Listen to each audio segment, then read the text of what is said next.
Es el momento de recibir ahora a la señora María Altagracia Batista de Montaz.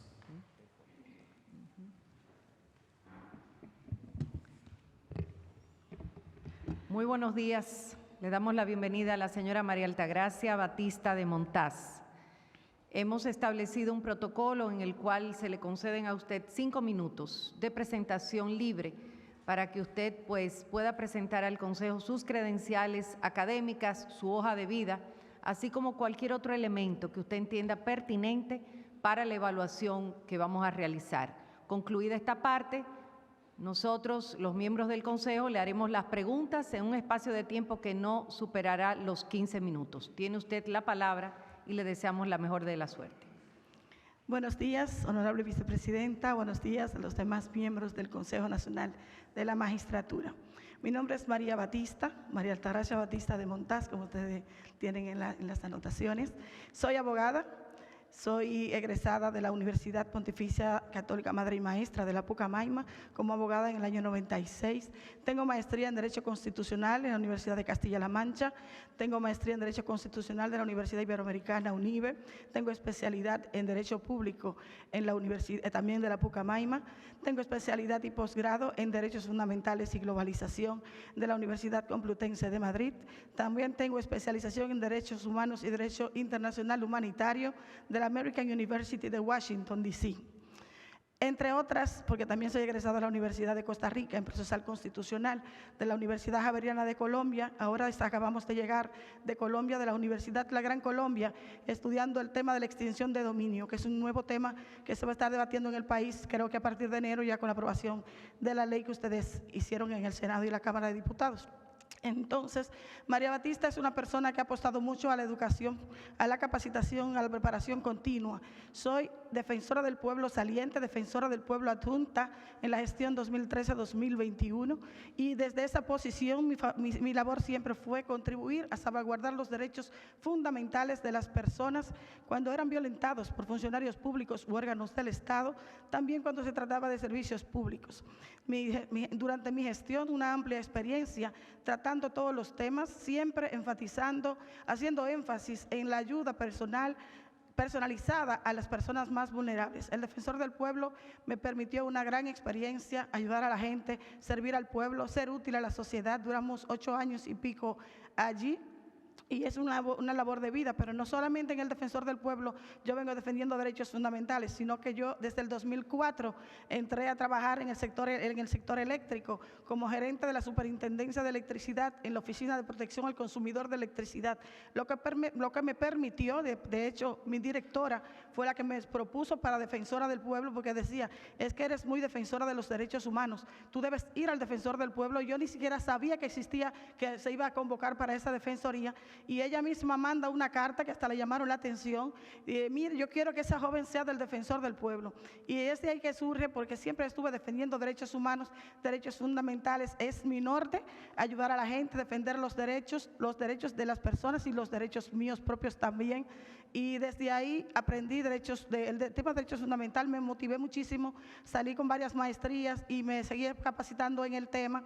Y estamos aquí para decirles a ustedes, María Batista quiere ir al Tribunal Constitucional, quiere seguir contribuyendo y apostando, como dice el doctor Milton Ray Guevara, a una justicia constitucional, apostar a que la República Dominicana viva en Constitución. Y estamos trabajando para eso, estudiando Derecho Constitucional, aprendiendo Derecho Constitucional, cada día aprendemos más. El jueves, viernes y sábado pasado estuvimos en el Congreso Mundial de Justicia Constitucional que se realizó aquí en la República Dominicana, en la UAS, donde confluimos los miembros de diferentes países del mundo, de la Asociación Mundial de Justicia Constitucional, trabajando esos temas. ¿Cuáles son los nuevos retos de la justicia constitucional? Y cuando vemos de esas personas que vienen de esos países diciendo que, bueno, doctora, pero mire, es que ahora tenemos nuevos derechos constitucionales, nuevos derechos que son derechos humanos y que vamos a trabajar y que pueden convertirse en derechos fundamentales, como el derecho a la Internet. ¿Y cuáles son esos derechos que se violentan en la Internet? Entonces, María Batista le está diciendo, queremos formar parte de esa nueva dirección del Tribunal Constitucional. Sabemos que sustituir al doctor Ray Guevara y el grupo que va a salir es bien difícil, que la contienda es también muy difícil, pero aquí estamos. Me interesa y quiero recalcarle a ustedes que en mi preparación también tengo una maestría en regulación de la industria eléctrica. Aparte de que fui gerente de Protecon por 12 años, también el año pasado cuando salí del Defensor del Pueblo fui gerente también en Protecon en el tema eléctrico, técnico legal.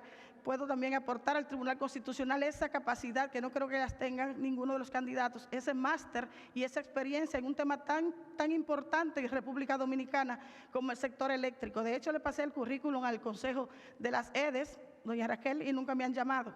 Estoy dispuesta para trabajar, a mí lo que me gusta es trabajar y ayudar al pueblo, ser útil. Ahora mismo estoy en ejercicio privado como abogada, pero estoy disponible y lo que yo quiero siempre es aportar, ser útil a la sociedad, al país, y desde el Tribunal Constitucional yo sé que hay mucho lo que se puede aportar, porque hay mucha preparación junta que no se está utilizando. Muchísimas gracias. Muchísimas gracias. Ya se agotó los primeros 5 minutos de su exposición. Ahora pasamos a la sesión de preguntas. ¿Alguna pregunta? Bueno, vamos a darle la palabra entonces al presidente del Senado, el señor Ricardo de los Santos. Adelante. Muchas gracias, señora vicepresidente.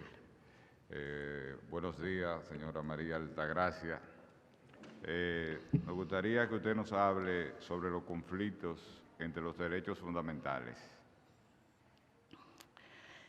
Los conflictos entre los derechos fundamentales. Bueno, lo que nosotros hemos estudiado en el tema de derechos fundamentales es que cuando se presentan conflictos entre un derecho y otro derecho, resulta que no hay jerarquía entre derechos fundamentales. Como no hay jerarquía entre derechos fundamentales, se nos obliga a hacer la ponderación.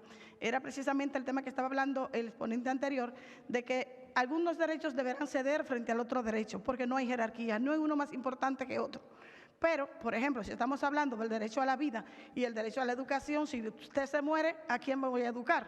Entonces, son cuestiones como prácticas. Si se murió la persona, no la voy a poder llevar a la escuela porque ya se murió. Entonces, tendría que primar el derecho a la vida frente a la educación, pero no es lo que se estila, por eso se aplica en la ponderación. Siempre hay que ponderar qué es lo que más conviene al titular del derecho, en ese caso, siempre qué es lo que más conviene, porque cuando hay conflictos se aplica la ponderación, hay que ponderar. O sea, no hay una obligación de decir este es el que va, no.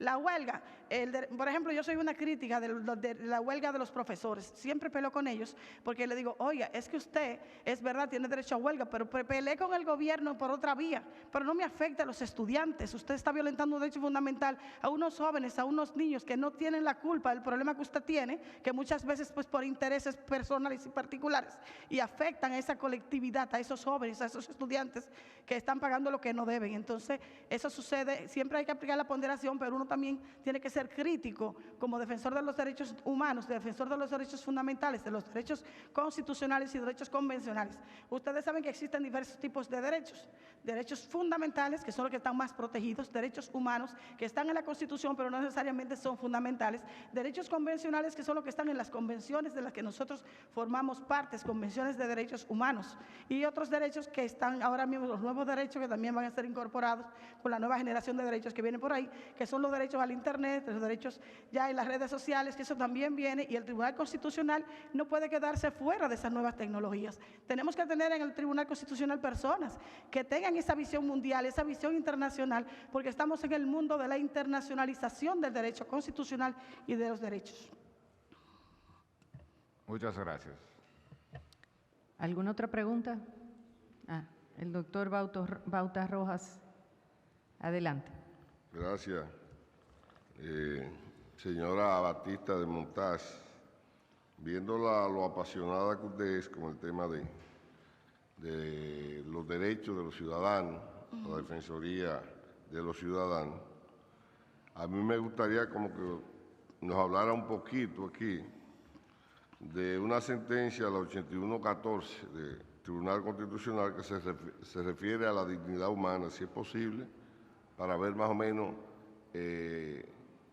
su punto de vista con relación a este tema que lo abordó ya el Tribunal Constitucional? Bueno, el Tribunal Constitucional ratifica lo que dice la Constitución. El Estado Dominicano se fundamenta en la dignidad humana, en el respeto a esa dignidad, en el respeto a ese derecho que tiene la persona humana, a que no se le violente su derecho a la vida, a vivir tranquilo, en dignidad, que se le respete como persona que es. Entonces, no solamente la Constitución, también la misma justicia constitucional está fundamentada en el respeto al orden constitucional y el respeto a la dignidad humana y a los derechos fundamentales. O sea, siempre el norte, desde la misma formación de la Constitución del 2010, la misma creación del Tribunal Constitucional con la Ley 137-11 en 2011, se habla siempre de lo que se busca es ese respeto a que usted se sienta persona, que no se le vulnere, que usted se sienta importante, usted se le tiene que tratar como una persona que es. Ustedes están de ese lado y yo estoy de ese lado.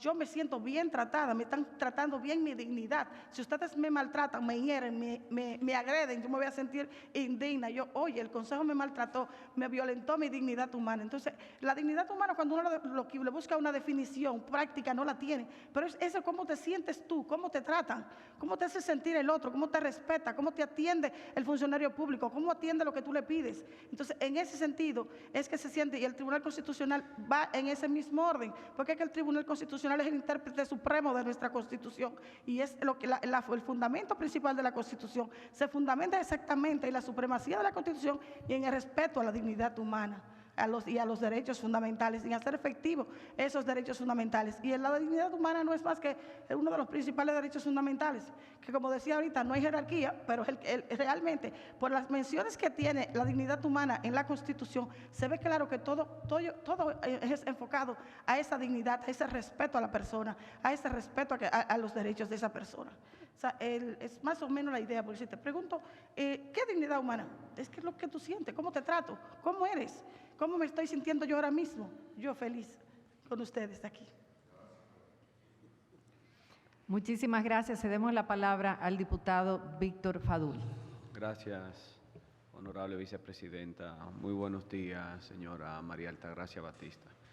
El Tribunal Constitucional se ha referido en numerosas ocasiones que el acceso al agua potable es un derecho vinculado estrechamente al derecho a la vida y a la salud. ¿Considera usted que el derecho a la electricidad tendría el mismo rango a la luz de la jurisprudencia de la Alta Corte? De por sí, sí lo tiene. El derecho a la electricidad es un derecho fundamental, porque es un derecho de servicios públicos.